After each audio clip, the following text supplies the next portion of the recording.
AAA games are bad.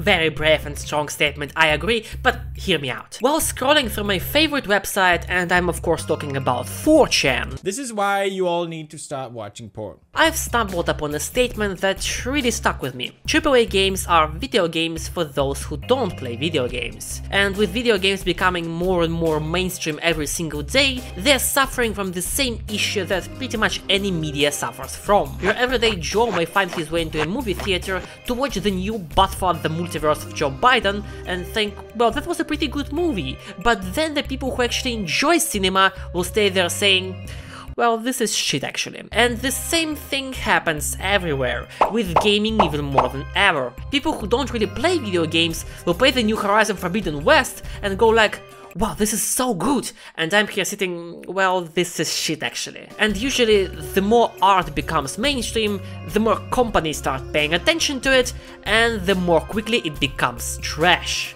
Just look at the last major video game releases, like 90% of it is pure dog urine. You know why? Money. Do you honestly think a company like Ubisoft really wants to create a good game?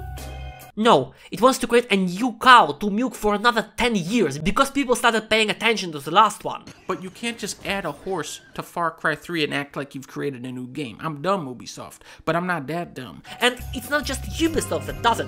Pretty much the majority of AAA game developers are like that, producing barely playable, buggy, unfinished or simply reskinned games to grab some cash. It is very hard to find any studio besides Santa Monica, Capcom, From Software, Nintendo, Naughty Dog and once in the blue moon Sega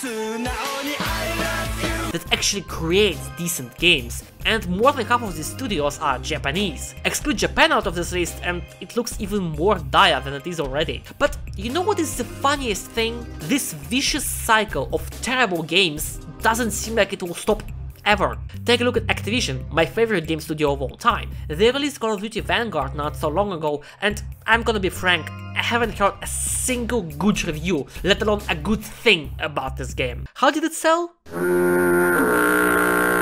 This new one is literally close to being unplayable, full of game-breaking bugs, broken lighting, constant crashes. Come on guys, it's gonna be a tight squeeze, I know we're far behind, but we can still win this, we can still...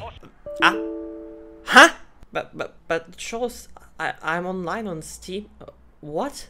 And one of the most awful heat and sound registration systems I have ever seen to date. Seriously, why is this okay? And how did this game sell again?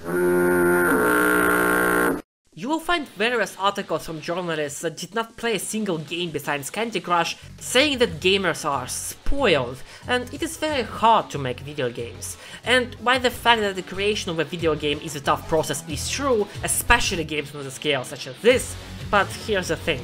Back in the day, I don't remember a single game that would be even near this level of jank besides maybe Battlefield 4. Was making games easier back then? Or were gamers less spoiled? Or maybe, just maybe, developers actually care to create a video game that is fun to play and not just Assassin's Creed 49. But let's take a step back and time travel to some simpler times.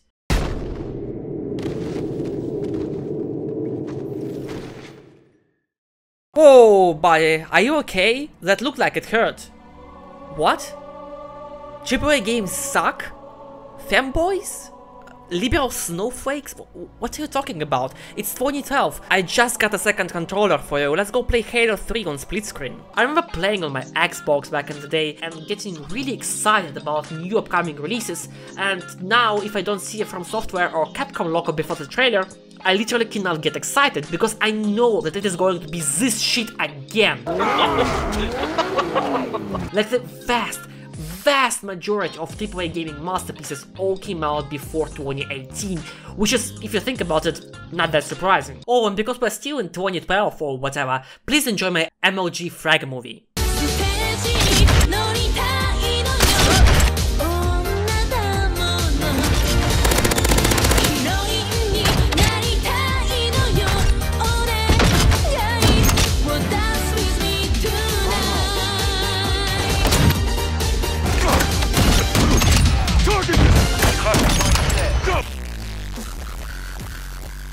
Nowadays, the first priority of online video game developers are how fast can we include the battle pass and how much of this scummy fear of missing out store pages can we afford.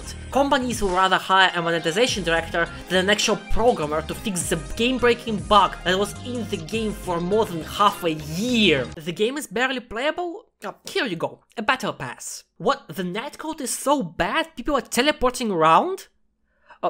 Well, how about this new skin that will be in the store for only 3 nanoseconds? The report button is literally a placebo pill? Did you mean to say that you want to see the new DLC? What, are there still problems? Gamers are so spoiled, SMH. And with single player games it is much worse, as big companies really don't like to produce them, as they provide way less money than the lifetime support games like Fortnite. I've already mentioned reskinning a lot on this channel, but what is more funny to me are the microtransactions that slowly creep into the single player games. I remember how everyone was laughing at Shadow of Mordor 2 for their ridiculously high microtransaction policy, and now it's a part of a lot of majorly released games. Who is laughing now? Developers will cut the content out of the game to sell more DLCs. In the new Callisto protocol, you literally have to buy kill animations sold as a fucking DLC. How did we get here? Since when has this become acceptable? This is a literal scam on the same level as printer companies scamming people. It's true, look it up. Besides some very rare examples that feel like we just found a diamond in a pile of dog shit, AAA games, for me at least, are stapled as don't pre-order ever, watch reviews first. And considering that games become more and more expensive each day, that staple might change to do not buy at all. And it is sad, really. Just recently Santa Monica showed what AAA gaming really is.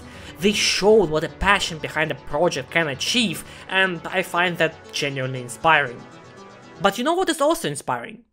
Indie games. Holy shit, indie developers are destroying AAA market with original, unique, that's a new word for you guys, unique gameplay designs that really put some of the top studios to shame. If the trajectory of AAA gaming would not change in the upcoming 10 years, I can take a safe bet and say that the Game Awards will be full of indie games, because right now, no matter how much copium you inhale, this shit is literally both inexcusable and unacceptable. Look at this frame rate! They released the game like this! They released the game like this and they said it was okay. Now Bass! That is all cool, but what is the point of this video? Oh, it's simple really. Don't play this and play Inscription instead, it's really good.